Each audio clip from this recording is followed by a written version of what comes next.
दोस्तों आज हम बात करेंगे डाइजेशन के बारे में, यानी कि पाचन क्रिया के बारे में कि हमारी बॉडी में डाइजेशन कैसे होता है और इसमें क्या क्या गलतियां हम करते हैं जिसकी वजह से हमें इनडाइजेशन होता है या कॉन्स्टिपेशन होती है या और सभी दिक्कतें होती हैं। तो आज इस वीडियो में जानेंगे डाइजेशन क्या होता है। मैं doctor Himanshu Grover, consultant Ayurveda physician और डायरेक्टर लाइफ केयर क्लिनिक। तो शुरू करते हैं आज की वीडियो। ये हम सब जानते हैं कि हमें ज़िंदा रहने के लिए खाने की ज़रूरत होती है, और खाने से क्योंकि हमें इसमें एनर्जी मिलती है, फ्यूल मिलता है ज़िंदा रहने के लिए। तो ये पचता कैसे है, इसमें क्या क्या प्रोसेसेस रहते हैं पचने में। तो सबसे पहले जब आप खाना को मुंह में रखते हैं तो आपके दांत से जब उसको चबाते हैं तो वो छोटे छोटे टुकड़ों में टूटता है, यहीं से आपका डाइजेशन स्टार्ट हो जाता है। आपके सलाइवा यानी कि थूक इसके साथ मिलती है जिससे कि वह निगलने लायक हो जाती है। उसके बाद आपका जो फूड जो छोटे भागों में टूट चुका होता है वह निगला जाता है, निगल के वह पेट तक पहुंचता है। सलाइवा के साथ सलाइवरी अमाइलेस भी जुड़ता है जिससे कि कार्बोहाइड्रेट की डाइजेशन होना शुरू हो जाता है। यहीं से हमारा डाइजेशन स्टार्ट हो गया।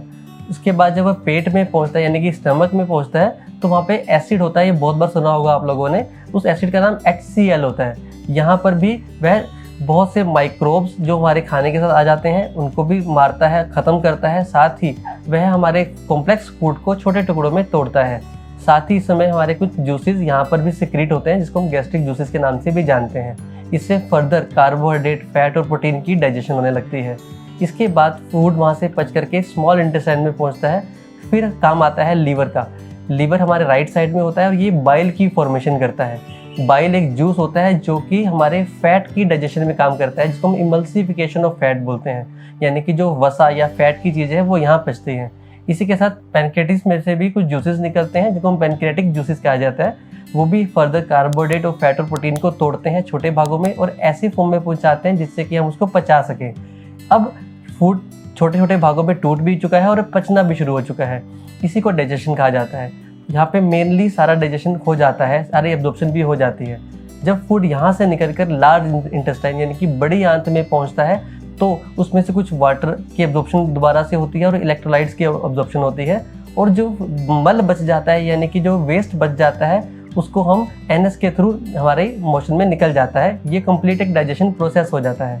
पर कुछ गलतियां जो हम रोज़मर्रा में करते हैं जिसकी वजह से हमें इनडाइजेशन से जूझना पड़ता है, और वह क्या क्या गलतियां होती हैं और हमें इससे कैसे बचना है इस वीडियो में उससे जानेंगे।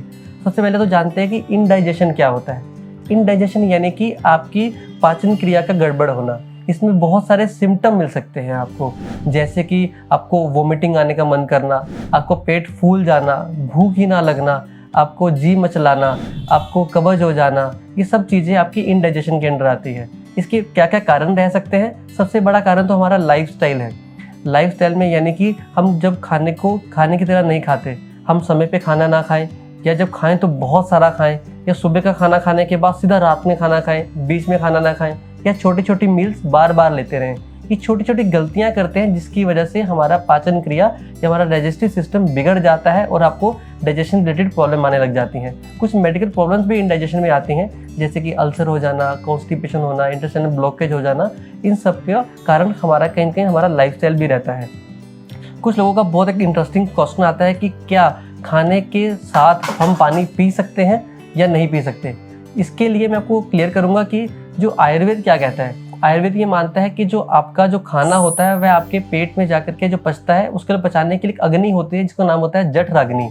इसको जठराग्नि के नाम से भी जाना जाता है, जिसको आप डाइजेस्टिव जूसेस से कोरिलेट भी कर सकते हैं।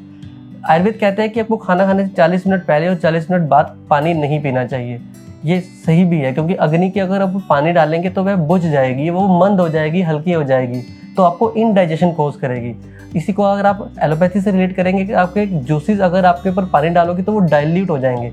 डाइल्यूट होने की वजह से वह डाइजेशन उतना अच्छा नहीं कर पाएंगे जितना अच्छा हो सकता था। अब कुछ खास चीज़ें जो आपको अपने रोज़मर्रा की रूटीन की लाइफ में खानी चाहिए जिससे कि आपका डाइजेशन अच्छा रहे, वह होता है योगर्ट, यानी कि दही ले सकते हैं डेली आप।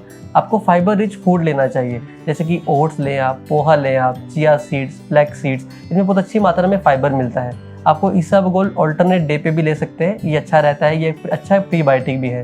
फ्रूट्स में जो आपको हेल्प करेगा जैसे कि मैंगो, एप्पल, प्लम, पियर, ये सब अच्छे सोर्सेज हैं जिससे आपका डाइजेशन बूस्टअप होता है। तो इन सब खास चीज़ों को करके अपने डाइजेशन को आप ठीक रख सकते हैं। कुछ लोगों को कब्ज की दिक्कत बहुत रहती है, इसके कुछ खास कारण रहते हैं। आपकी डाइट में कुछ कैफीन रिलेटेड प्रोडक्ट आपको ज़्यादा यूज़ करना, यानी कि आप चाय कॉफ़ी का ज़्यादा इस्तेमाल करना, एरेटेड ड्रिंक्स सॉफ्ट ड्रिंक्स का ज़्यादा यूज़ करना, अल्कोहल का कंजप्शन करने से आपका डाइजेशन सिस्टम स्लो हो जाता है, डेयरी प्रोडक्ट्स का बहुत ज़्यादा यूज़ करना, इसी के साथ स्ट्रेस बहुत ज़्यादा लेना, या फिर बाहर की फ्राइड चीज़ें, मैदा से बनी हुई चीज़ें, बर्गर पिज़्ज़ा का ज़्यादा यूज़ करना, इन सब चीज़ों से आपको कॉन्स्टिपेशन रहता है। ये दिक्कत भी बहुत ज़्यादा लोगों में देखी जाती है। अगर आप इन सब चीज़ों को छोड़ते हैं तो आप डाइजेशन को सुधार सकते हैं। दोस्तों, आप जानते हैं कि अच्छा खाना खाने के अलावा आप ऐसे कौन सी चीज़ें और जोड़ सकते हैं जिससे कि आपका डाइजेशन अच्छा रहे। तो सबसे पहले आता है इसमें रोल जीरा और हींग का। अब जीरा और हींग को अपने खाना खाते या खाना बनाते समय पहले उसमें डाल दीजिए ताकि इससे आपका डाइजेशन अच्छा रहे। साथ ही जीरा और हींग को आप जीरा वाटर और हींग वाटर के रूप में भी इस्तेमाल कर ही सकते हैं। खाना खाने के बाद आप अजवाइन और सौंफ का इस्तेमाल जरूर कीजिए। आप दिन की शुरुआत एलोवेरा से कीजिए। 30 ml की मात्रा में एलोवेरा जूस ले लीजिए और 30 ml की मात्रा में पानी के साथ इसको दिन में 2 बार ले सकते हैं खाना खाने से पहले। इससे भी आपका डाइजेशन बहुत अच्छा रहता है। आपके खाने में प्रीबायोटिक यानी कि फाइबर अच्छा होना चाहिए, तो इसबगोल की मात्रा भी अच्छी रखें। आप दिन में इसको कभी भी ले सकते हैं, सिंपल पानी से इसको इस्तेमाल किया जा सकता है। इसी के साथ आप खाना खाने के बाद एक सिंपल एक एक्सरसाइज होती है जो कर सकते हैं, उसको बोलते हैं वज्रासन। इसको आप यूट्यूब पे आप गूगल पे देख सकते हैं। ये बहुत ही सिंपल आसन है। ये एक ऐसा आसन है जो कि खाना खाने के बाद किया जाता है। तो वज्रासन की क्या फ़ायदे रहते हैं? वज्रासन में बैठने से आपके जो डाइजेशन है, गैस्ट्रिक जूसेस है, वो अच्छी मात्रा में रिलीज होते हैं और वो आपके डाइजेशन को हेल्प करते हैं। एक बहुत इंपॉर्टेंट बात होती है कि जो आपका खाना है, खाना कैसा होना चाहिए। खाना ऐसा होना चाहिए जिसमें आपके सभी तरह के रस हों। कौन से रस? आयुर्वेद कहता है कि हमारे जो भोजन में रस होते हैं, मधुर, अम्ल, लवण, कटु, तिक्त और कषाय, ये 6 तरह के रस से हमारा भोजन हमेशा बनना चाहिए। मधुर आपको पता है, मधुर यानी कि मीठा, अम्ल यानी कि खट्टा, लवण यानी कि नमक, कटु मतलब कड़वा, तिक्त मतलब तीखा, कषाय मतलब कसैला। तो ये 6 रस से जो बना हुआ खाना होता है वह आपके डाइजेशन को अच्छा रखता है। और सबसे इंपॉर्टेंट बात क्या रहती है कि आपका डाइजेशन तभी अच्छा होगा अगर आप स्ट्रेस फ्री रहेंगे। तो जब खाना खाएं तो खाने पे ध्यान दें। आप फ़ोन पर, टीवी पे, इन सब पे ध्यान ना दें, अपने खाने पे ध्यान दें। इसी के अलावा आपको दिन में कुछ खास चीज़ें करनी चाहिए, जैसे कि अपने पानी पे ध्यान देना चाहिए। आपको प्रॉपर वाटर इंटेक दिन में जरूर रखना चाहिए ताकि आपका खाना अच्छे से पच सके। आपको अपनी नींद पे ध्यान देना चाहिए ताकि आपकी प्रॉपर अपनी नींद लें। आपको अल्कोहल का इस्तेमाल नहीं करना चाहिए, कैफीन को नहीं लेना चाहिए, लेते हैं तो कम मात्रा में लें, दिन में कभी कभी लें। तो इन चीज़ों को खास आप अपने डाइजेशन में रख करके, अपने रूटीन में रख कर अपने डाइजेशन को बूस्ट कर सकते हैं और बहुत से बीमारी से अपने आप को बचा सकते हैं। एक बहुत ही इंटरेस्टिंग क्वेश्चन लोगों का आता है कि एसिडिटी। बहुत से लोगों को एसिडिटी की प्रॉब्लम बहुत ही ज़्यादा रहती है। तो एसिडिटी क्या होती है? जैसे ही मैंने शुरू में बताया था आपको कि हमारे पेट में एक एसिड होता है जिसका नाम होता है HCl यानी कि हाइड्रोक्लोरिक एसिड। तो ये वैसे बहुत बेनिफिशियल होता है हमारी बॉडी के लिए, क्योंकि यह आपकी बॉडी में आपके जो फूड जाता है उसको छोटे भागों में तोड़ने का काम करता है। साथ ही जो गलत तरह के ये बुरे माइक्रोब्स आपकी बॉडी में एंटर करते हैं उनको भी खत्म करता है। पर जब इसकी मात्रा बढ़ जाए तो यह एसिडिटी कोज करता है। तो एसिडिटी होने पे क्या सिम्टम दिखते हैं? एसिडिटी होने पर आपके पेट में जलन होती है, आपको गर्म महसूस हो सकता है, जलन लग सकती है, आपको भूख कम लग सकती है। साथ ही आपको कुछ लोगों में एसिड रिफ्लक्स होने लग जाता है। एसिड रिफ्लक्स का एक वर्ड होता है जिसमें आपका एसिड पेट से निकलकर आपके गले तक आ जाए। इसमें कुछ खास सिम्टम क्या दिखता है कि आपको खराश रह सकती है, आपको खट्टे डकार आते हैं। कुछ लोगों को तो हल्की खांसी बनी रहती है और वह लोग बहुत लंबे तक खांसी का ट्रीटमेंट करते रहते हैं, जबकि वो नोट नहीं करते कि उनको सिर्फ एसिडिटी बन रही थी। अब एसिडिटी क्यों बनती है?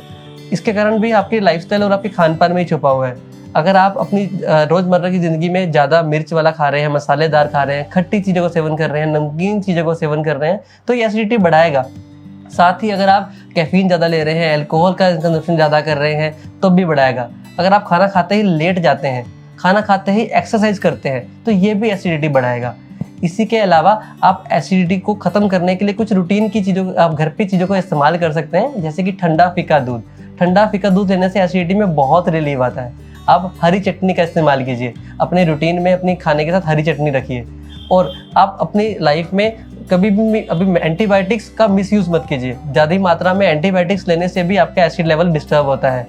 इसी तरह से पेन किलर्स और स्टेरॉइड, कभी भी अपने आप सेल्फ मेडिकेशन मत कीजिए, क्योंकि इनसे आपका बॉडी का एसिड लेवल बढ़ेगा और एसिड लेवल बढ़ने से एसिडिटी बढ़ेगी और आपको हाइपर एसिडिटी की प्रॉब्लम हो सकती है। आज की वीडियो में मैंने सब कुछ कवर किया कि आपके मन में क्या क्या क्वेश्चन रहते होंगे डाइजेशन से रिलेटेड, कि किस चीज़ों से आपका डाइजेशन खराब होता है, किस चीज़ों को करके डाइजेशन इंप्रूव हो सकता है, क्या बैक्टीरियाज होते हैं, क्या आपको काम करने चाहिए कि डाइजेशन को इंप्रूव करने के लिए। आई होप ये वीडियो आपके लिए बहुत हेल्पफुल रही हो और आपको ये वीडियो अच्छी लगी तो उसको लाइक जरूर कीजिएगा। Thank you.